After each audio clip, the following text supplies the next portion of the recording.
Hi, fantasy readers. This is Karyne Norton, your fellow bookbinger, and you are listening to the Finding Fantasy Reads podcast, where you can test out a new fantasy story every single week to find your next favorite author. Today's short story is one of magic and mystery, and a healer tasked with the impossible.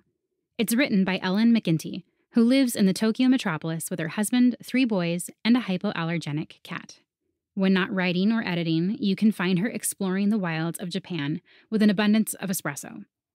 I'll be narrating today's story, but make sure you stick around afterwards, because Ellen's story is part of a much larger project that has a special purpose I want to share with you. For now, please enjoy Soul Threader by Ellen McGinty.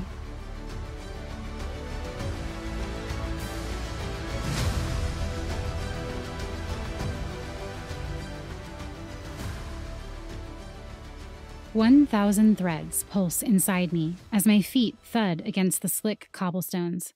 Out of time, as usual. I can't be late. Not for this. Drums thunder across the mountains, signaling the arrival of Princess Kogane and the royal procession, 2 days earlier than planned. Mother will be furious. I've not scrubbed the slimy bathhouse tiles, wiped the windows, or arranged the welcome lilies.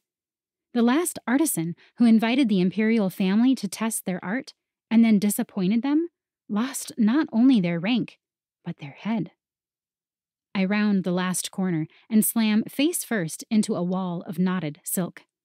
My sister's calloused fists grab my tunic as she staggers back from my thundering pace. "Mirelle!" she gasps, throwing a hand against her heart. "Why are you here, and not at Fever House? It's filthy. The prince, so it's true?"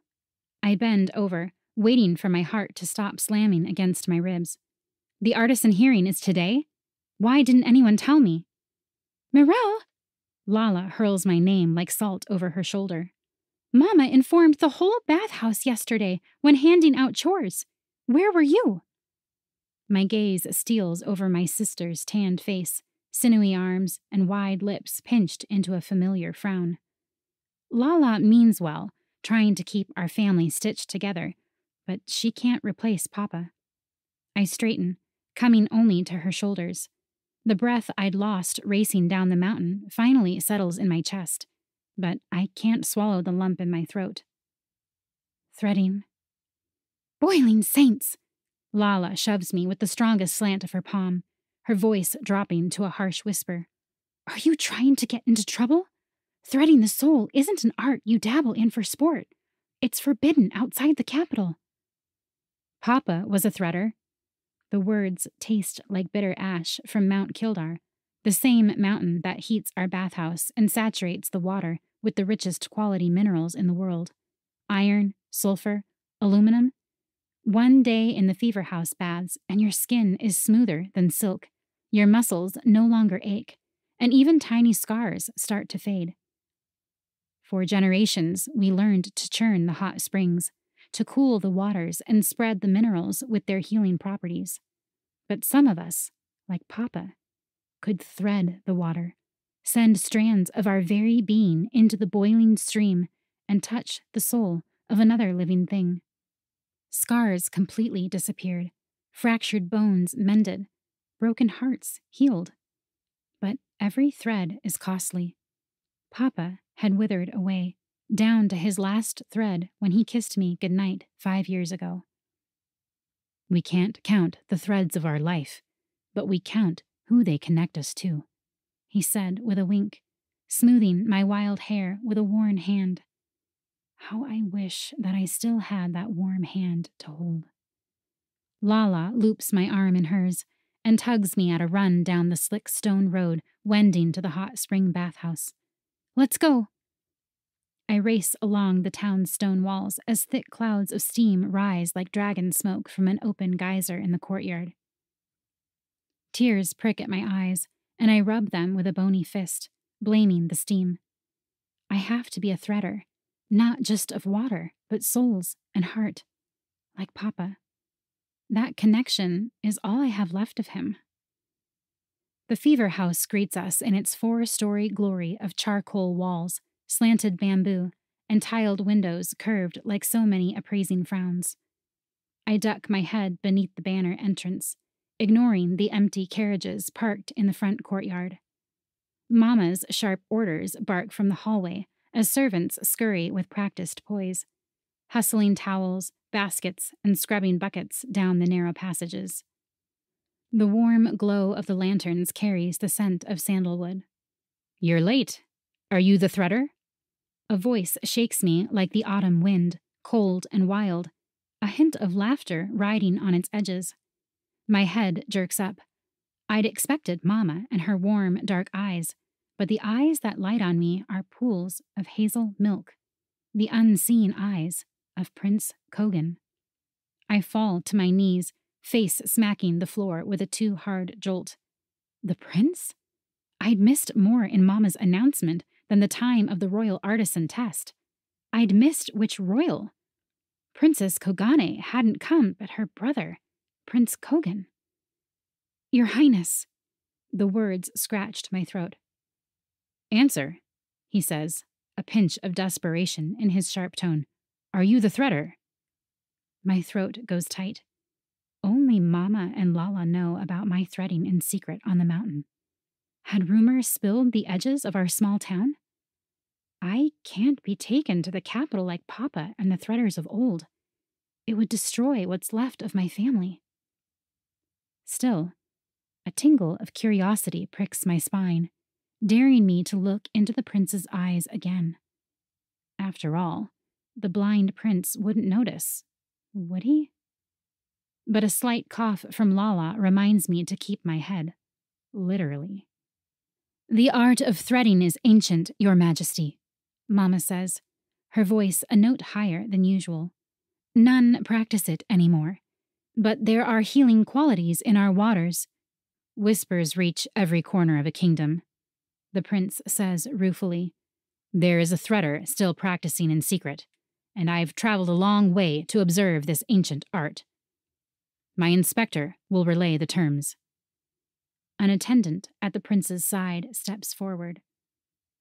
"The artisans of Fever House claim to possess miracles in their waters," he drones.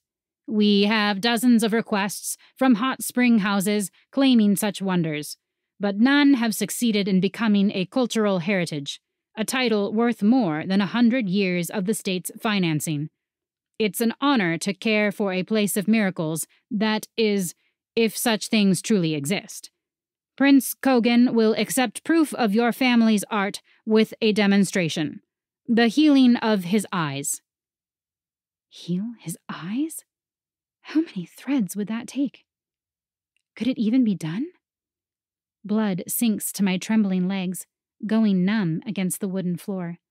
My eyes snap to the twisted scars marring the prince's face, hidden beneath long bangs and the shadows of the hall. "Begin now," the prince commands, a tick in his rough jaw. The dim amber glow of lamplight catches dozens of tiny scars along his neck and jawline, as if he'd insisted on shaving himself with an unsteady hand. My gaze lingers, traveling to the jagged pink web across his brow. I'd been 9, the same age as the prince, when rumor of his accident flooded the village. The spoiled child was terrorizing the kitchen staff when a vat of boiling water fell. A thick finger thumps my back, reminding me to stand. I jump to attention, eyes searching for Mama and Lala, but they're already leading the prince's reception down the hall toward the baths. The royal inspector straightens, eyeing me with suspicion. I meet his gaze before turning down the hall toward the hot spring rooms, my face flushing from more than the steam clogging the air. Threading only works in the water when the soul is laid bare. Nothing foreign can enter the water. Soap, makeup, clothes. Dread and heat flush my cheeks as we enter the room of heavenly tears. 5 tiered pools stretch up the center of an elaborately carved cypress room, steam curling into every cranny, the wood slick with white foam, and the hush of water ruling out every sound except the wild beating of my heart. Wooden dragons spiral across the ceiling, water dripping from their fangs. I'd always thought it beautiful, but now it feels like a trap. Heal his eyes? Threading for practice was one thing, staying connected to Papa. But healing this stranger under threat of losing our home, our heads? The royal family was supposed to test our healing waters, not demand the impossible. My eyes pivot to my bare feet, sloshing in the water's overflow as the prince enters the room, dressed down to a linen garment below his waist. Usually, we bathe naked, like we came into the earth, but the royal family must be an exception. The room stills as my sister and two other women lift wooden paddles and dip them into the water's edge with a hum. Turn water, like leaves of autumn roll into spring. Turn water, heal scars and eyes as we sing. I stir the water with a long cedar paddle, aiming a song at the azure pool below. Words roll across my lips, humming an ancient tune recorded with memory and kind eyes. The water churns against the wood, thick, unruly, stubborn, like me. I grip tighter. The paddle is taller than me and nearly weighs the same. I carved it from the ruby heart of a cedar tree with Papa. They say the waters of Fever House heal people. Like salt cleanses a wound, the water cleanses bodies and souls, if the threader's song is right.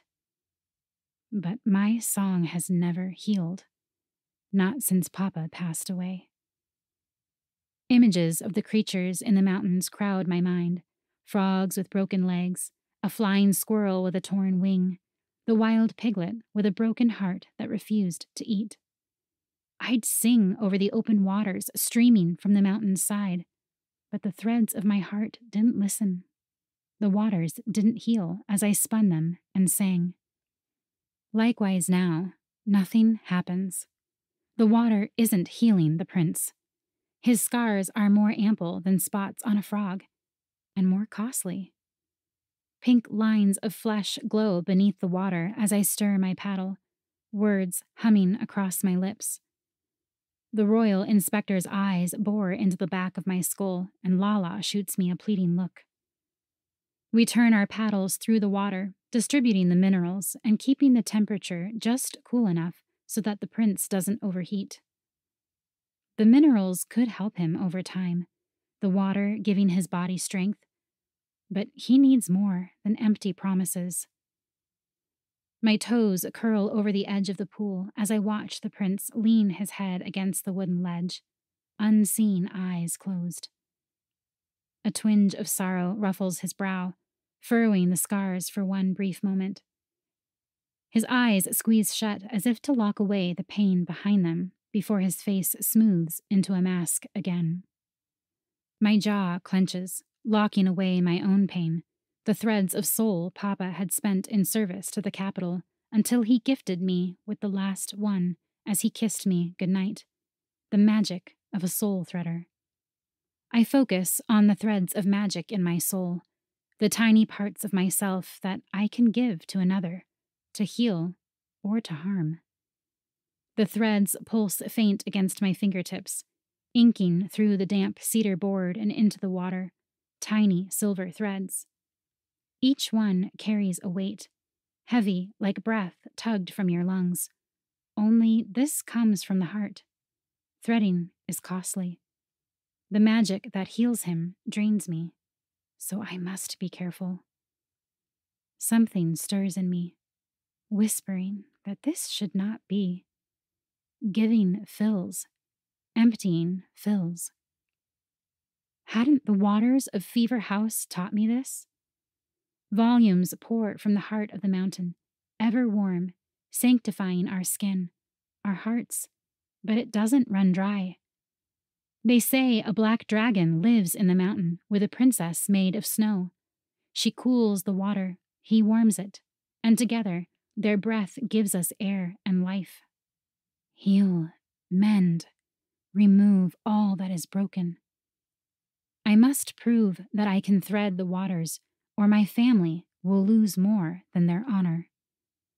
But the scar tissue tightens, knitting the prince's shoulders into a hunch.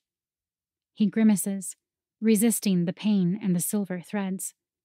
I turn the water, cooling it, mixing the minerals, willing the threads of my soul to mend like yarn. Let him see. Prince Kogan doesn't wince as the pink scars across his eyes pucker, shrinking and drawing inward. Pain ripples up the wooden paddle, squeezing my heart with the effort. But I strengthen my grip, my tune, the anchoring of my feet, and will the scar to fold inward until it disappears. I stumble across a word of song, earning a fearful look from Lala. Beads of sweat pool across her brow. If we fail the artisan test, we could lose the house. The spring Papa's family had passed down for generations, and even our lives. I sing louder with my sister and the others, steaming water folding over my paddle. Then, as the last ridge of wrinkled scar tissue fades from view, the prince slips down into the bath. His head tilts beneath the steaming water, bubbles popping to the surface, unconscious. I drop my paddle, breaking my song with a cry for help. It wasn't only his scar that folded inward. His heart had too. Silver threads traveling inward, removing all that is broken as I'd asked them to. Why hadn't I sensed the real scar first? The one on his heart. The royal inspector barks out orders, and sentinels step forward, grabbing Lala and pulling her and the others away from the pools. I duck, knees brushing the slick square frame, and plunge my arm into the steaming water. In seconds, my hand is red and my arm burns as I latch onto slippery, smooth hair. Frantic, my hand dives deeper until my chin touches the water, and then my face submerges. I grab the prince by the arms and pull. I drag his limp form out of the pool and heave him onto the side steps. Water drenches my cotton tunic as I lean over him, listening for breath. Steam clogs the chamber, spiraling like a typhoon of heat and salt and sulfur. The scars on the prince's face are gone. Trembling, my hand brushes his smooth face and trails to his neck where I check for a pulse. His chest rises and falls, but his heart isn't beating. Remove all that is broken. Prince Kogan opens his eyes, blinking at the wooden ceiling dripping with condensation. Brown eyes like a dappled autumn forest find mine. Lips turn in a slow frown, his eyes, too, wilted with disappointment. He touches his face, fingers brushing across his silken skin, up the ridge of his smooth nose and across an intelligent brow. You healed my eyes, he says, distant, detached. The waters of Fever House have healed your Majesty's eyes, I say, but I can't share in the relief that spreads across the room. Was I just imagining that his heart stopped, or... Water drips from my chin and onto his tanned shoulder, and I straighten, giving him room to sit upright. My heart aches as I stare at his eyes. Beautiful, like a forest of fireflies, and yet lonely. The prince stands, looking around the room, at each face, as if he'd never seen a face before. Never seen a smile, the twitch of laughter on lips, or the soft glow of a lantern. My mother nods approvingly at me. Lala's shoulders slump with relief. But I haven't healed him. I see it in the threads of soul that stitched his scars, that knit together skin and blood. But not the one muscle that mattered above all, his heart. Healing the prince may have saved Fever House, but it didn't save him. I curse my foolish heart as the prince extends a hand to me. Taking it, I stand, but not before snatching the nearest water ladle from the cold pool. At the last moment, I splash the cold water onto the prince's head. Threads of my magic go forth as I will them to unknit his wounds, to let them be open and free. Scars blossom across his face, blistering the perfect brow, creating canyons and ridges where gentle skin had formed seconds ago. "I'm sorry," I whisper, meeting his eyes one last time. His eyes shift from warm brown to palest milk, and I send the threads to his heart, asking the water to work its magic, asking for a deeper, lasting healing. Magic leaps to my fingers with the ease of water, like I'd seen with my papa, filling the need instead of covering the pain. The prince may thank me in the end, or not. But if I had to choose between my eyes or my heart, I know which I'd pick. Prince Kogan staggers backward. Guards seize me and pull me away, rough hands squeezing to the bone. My legs slip, buckling under me as I'm dragged outside beneath the setting sun. A cry of protest lodges in my throat as my heels drag against the amber glow of cobblestones. Please spare my family, please. Wait, the prince calls out, blindly bracing against the entrance pillars, a loose black robe thrown over his shoulders, bearing the insignia of dual dragons. His bare chest heaves, out of breath as he leans an arm against the gate, sweat glistening across his scarred skin. Milk-pale eyes search the sky and the misty courtyard before settling over the shuffling guards, jerking me to my feet. Mama and Lala spill into the stone yard, falling to their knees before the guards and the royal inspector. "Have mercy," Mama cries. "The prince was healed once. It can be done again." "No."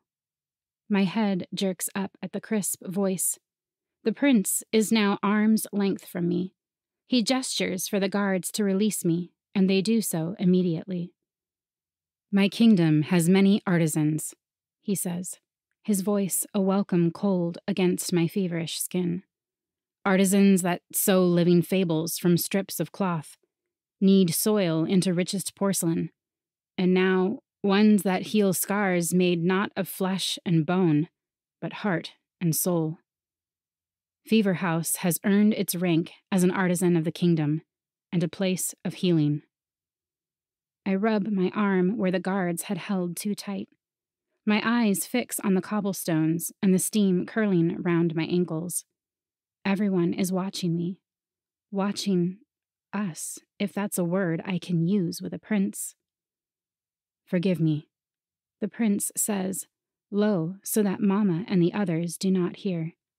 "It's bad manners to keep you out in the dark. Would you like to go back inside? I've a question for you." "You can ask it here," I say, turning my eyes to his and feeling the threads of my soul connected to him. "How did you know?" He pauses with a smile, all crooked and light-hearted. "That it was my heart that was broken."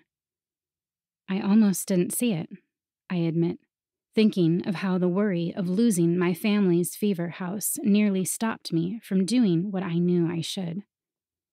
Every scar tells a story of who we are, past, present, and future.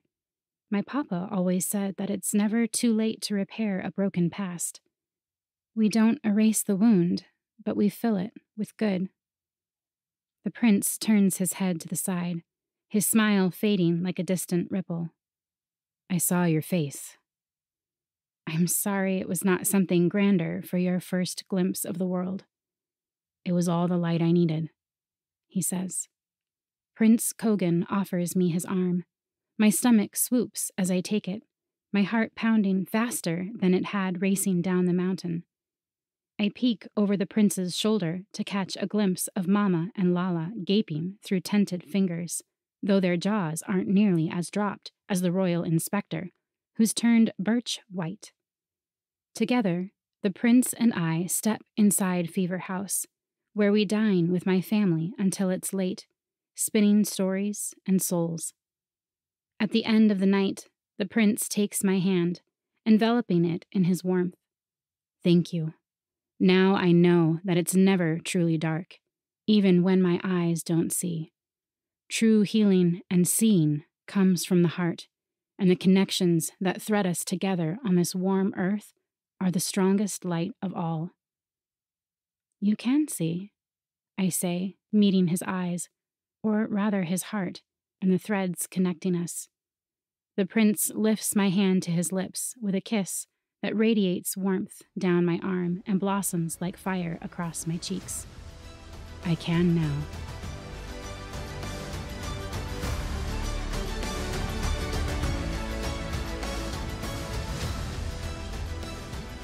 I hope you enjoyed listening to Soul Threader by Ellen McGinty, narrated by Karyne Norton. If you want to read more by Ellen, go to ellenmcginty.com to find more of her books. Her debut YA fantasy novel with dragons, lots of heart, and autoimmune representation releases in March 2024. Today's short story is one of many within the charity anthology The Sun Still Rises. The entire book celebrates the light found in dark places, just as Lonnie Forbes embodied having hope in difficult times as she battled cancer. All the proceeds from the novel go to Lonnie's family, so if you enjoyed today's story, please consider purchasing the book. You'll find a link for it in the show notes. Be sure to check out this month's giveaway, which also includes an ebook copy of The Sun Still Rises. You can enter at findingfantasyreads.com/giveaway. And if you haven't already, please subscribe to Finding Fantasy Reads. It lets you automatically download new episodes as they come in, but it also helps increase the podcast's visibility on podcast platforms, which helps both authors and listeners find the show. Long story short, it means the podcast can continue to give you more short stories for even longer. As always, I will have links for all of these sites in the show notes. Thank you all for listening, and happy reading.